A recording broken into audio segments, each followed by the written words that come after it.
എല്ലാവർക്കും തന്നെ പാർപ്പിടം എന്ന ലക്ഷ്യം മുൻനിർത്തിക്കൊണ്ട് നിലവിൽ സംസ്ഥാന സർക്കാർ ആരംഭിച്ച പദ്ധതിയാണ് ഞാൻ പറയുന്ന പാർപ്പിട പദ്ധതി. ഭൂരഹിതരായ ഭവനരഹിതർക്ക്, ഭൂമിയുള്ള ഭവനരഹിതർക്ക്, ഇനി ഇവയെല്ലാം തന്നെ ഇല്ലാത്തവർക്ക് പ്രത്യേക സാഹചര്യങ്ങൾ ഒരുക്കും. ഈ ലൈഫ് പറഞ്ഞോടല്ല, ഞങ്ങളുടെ ലൈഫ് പോയി. രമേശ് ചേട്ടാ, സാധാരണക്കാർക്ക് ഒരു വീട് കിട്ടുന്ന നല്ല കാര്യമില്ലേ? ഇങ്ങനെയുള്ള കഴിവൊക്കെ ചൂടാക്കുന്നതിനാ. 5 ലക്ഷം രൂപ അവരുണ്ടാക്കി കൊടുക്കുന്നില്ലേ? ഇല്ല, ലൈവ് ഞങ്ങൾ പൊളിച്ചടുക്കും.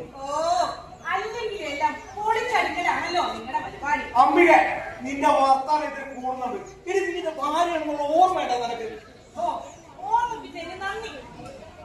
രമേശ് ചേട്ടാ, കണ്ണു തുറന്നു നോക്കിക്കേ. എന്നെ പോലെയുള്ള 32 ലക്ഷം വീട്ടമ്മമാർക്ക് സർക്കാർ പെൻഷൻ കൊടുക്കുന്നുണ്ടേ. എന്ത് പെൻഷനായി? സ്ത്രീ സുരക്ഷാ പെൻഷൻ. സ്ത്രീ സുരക്ഷാ പെൻഷൻ. ഇനി എത്ര രൂപ കൊടുക്കുന്നത്? രമേശ് ചേട്ടാ, 1000 രൂപ. 1000 രൂപ. ഇനി ഞങ്ങളൊക്കെ ഒന്ന് പറഞ്ഞിട്ട് ഞങ്ങൾ കാണിച്ചു. നിങ്ങളൊന്നും വരത്തില്ല. അമ്മിയെ, എനിക്ക് നീ പോയി മേടിക്കും.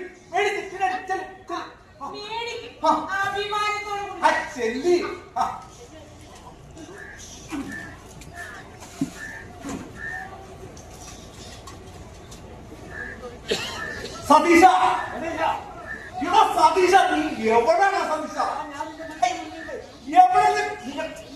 വീട്ടിന്റെ മുന്നിലേക്ക് വരാൻ എന്തിനാണ് പ്രശ്നം? നീ വന്ന് വാടപ്പെട്ടു.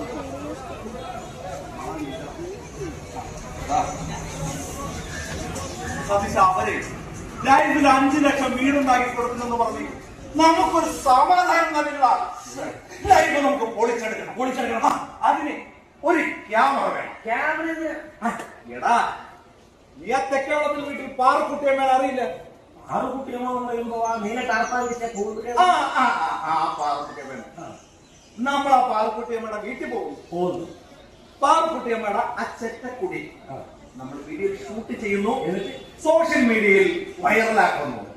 അടിക്കും ലൈഫിൽ സർക്കാർ വൻ പരാജയം. അതിനാണ് ഈ ക്യാമറ. പിന്നെ ഈ പൊണ്ണ് ഇതിന് പൊട്ട കൂടെ 1.5 ലക്ഷം രൂപയുടെ പോകണം. 1.5 ലക്ഷം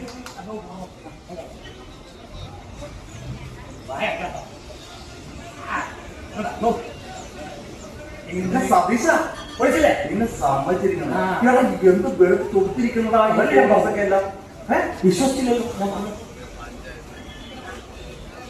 നോക്കണ്ട സതീശ, ഇവിടെ ഒരു പണിയില്ലാതെ തെക്ക് വടക്ക് തേരാപ്പാല സെന്റ് നടക്കണം നിനക്ക്. ഈ 1.5 ലക്ഷം രൂപ ഫോൺ മേടിക്കണം, കാശ് എന്താ ഒന്നും അറിയാത്ത പോലെ നീ 8 ലക്ഷം രൂപയുടെ കാറിൽ പോകണ്ടല്ലോ. ഞാൻ പിന്നെ ജില്ലാ കമ്മിറ്റി എന്താ കണ്ടിട്ടേ? ഞാൻ മണ്ഡലം കമ്മിറ്റി, അത് മറക്കണ്ട.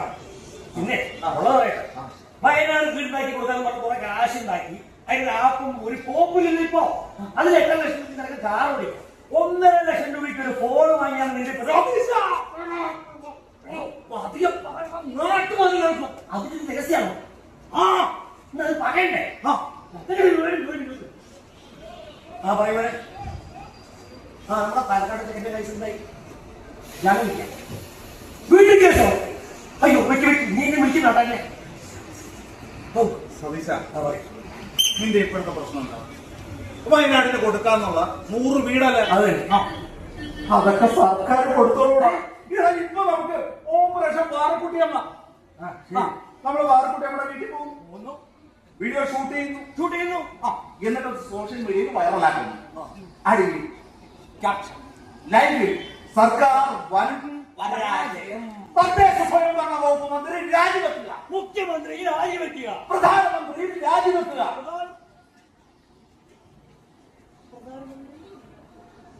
പ്രധാനമന്ത്രി രാജിവെക്കണ്ട.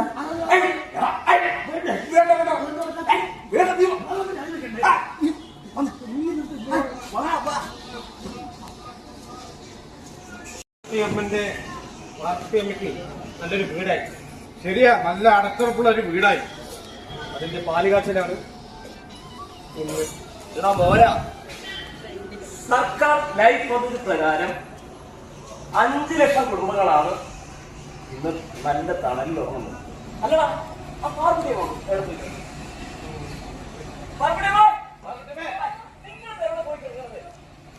നിങ്ങളൊക്കെ ഇപ്പോഴെന്താ വന്നത്? പിന്നെ നേരത്തെ ഞങ്ങള് ഞാനേ ആ സുമതി വന്നിട്ടുണ്ടായിരുന്നു നമ്മുടെ പട്ടാമ്പിക്കുള്ള. ആ എനിക്കറിയില്ല, പിന്നെ ഇന്ന് എന്ത് ചെയ്തു? അവരോട് ഞാനൊന്ന് സെൽഫി എടുക്കാൻ നിന്നതാണ്. പുതിയ വീട്ടിൽ സെൽഫി നന്നായി. നമുക്ക് നമ്മളെ ഒന്നും പഠിക്കില്ല. ഇവിടെ ഇവിടെ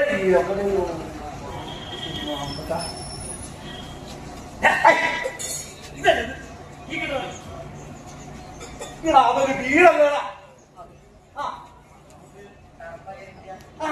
എടാ നമ്മള് പണ്ട് വരുമ്പോഴേ നീ എടാ ഒരു 8-9 കൊല്ലമായിട്ടുള്ളൂ. അത് നമ്മൾ വരുമ്പോ എങ്ങനെയാണ് പാർക്കുട്ടി നമ്മുടെ വീട്? എടാ ഒരു നീല ടപ്പ വിരിച്ച് ചോർന്നടിക്കുന്ന ഇടിക്ക് പൊളിഞ്ഞ് കിടക്കുന്ന പാർക്കുട്ടി നമ്മുടെ വീട്. ആ വീടാണ് നമുക്ക് വേണ്ടത്. ഊരാ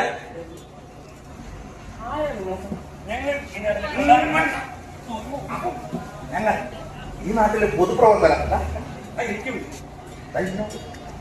പാർക്കുട്ടിയമ്മേ, ഓ, നിങ്ങളെ അന്വേഷിച്ചിട്ട് എന്ത് പൊതുപ്രവർത്തനം വന്നിരിക്കുന്നു? പാർക്കുട്ടിയമ്മേ, എന്റെ പാർക്കുട്ടിയമ്മേ, പാർക്കുട്ടിയമ്മേ, പാർക്കുട്ടിയമ്മേ മറന്നല്ല ആരാ നീ? എന്റെ പാർക്കുട്ടിയമ്മ.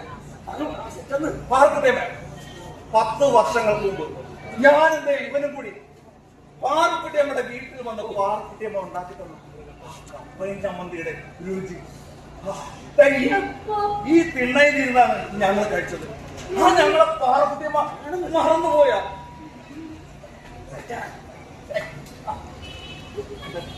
അതെ, പാറക്കുട്ടിയമ്മന്റെ കുടിലന്വേഷിച്ച് വന്നാണല്ലേ? അതെ, ആ കുടി എവിടെ? ഇവിടെ ആ പാറക്കുട്ടിയമ്മയ്ക്ക് സർക്കാർ ലൈഫ് പദ്ധതി പ്രകാരം